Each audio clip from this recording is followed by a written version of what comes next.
Yeah, of course it wasn't the qualifying we were probably hoping for, but it's so tight out there, and tomorrow there's going to be so many unknowns. That hard tyre nobody's been on yet, and I think we'll be seeing a bit more of an exciting race here than we usually see.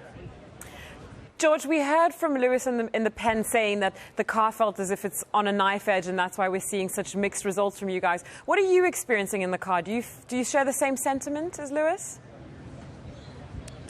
From my side, I've been feeling a bit more confident and consistency with the car on my side of the garage.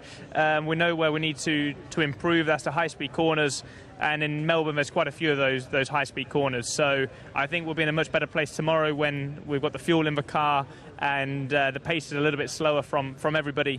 But yeah, this circuit's definitely not playing to our strengths. George, everyone seemed slightly surprised with the amount of tyre deg from the long runs yesterday in practice. With 2 days of evolution into the race, do you still think that's going to be an issue? Are we looking at 2 stops rather than the 1 stop that we perhaps expected from last year?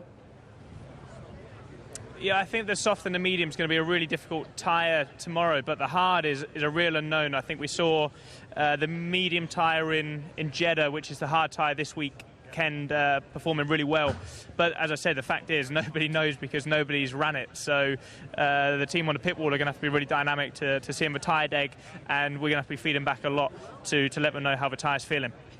George, just the last one from me. I just want to pick back up on what you were saying about your experience being slightly different on your side of the garage.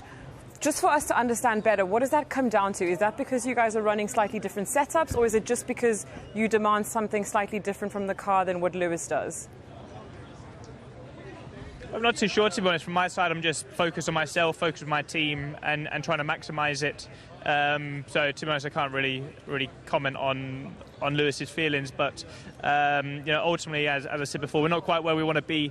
But we had a strong qualifying in Bahrain, P3, and if it wasn't for the problems in the race, we would have been fighting for a podium, P5 in the race in Jeddah. So, P7 is not ideal, but there's definitely a lot to play for tomorrow, and all to play for. Absolutely. All the best tomorrow, and great to see you. Thanks for joining us.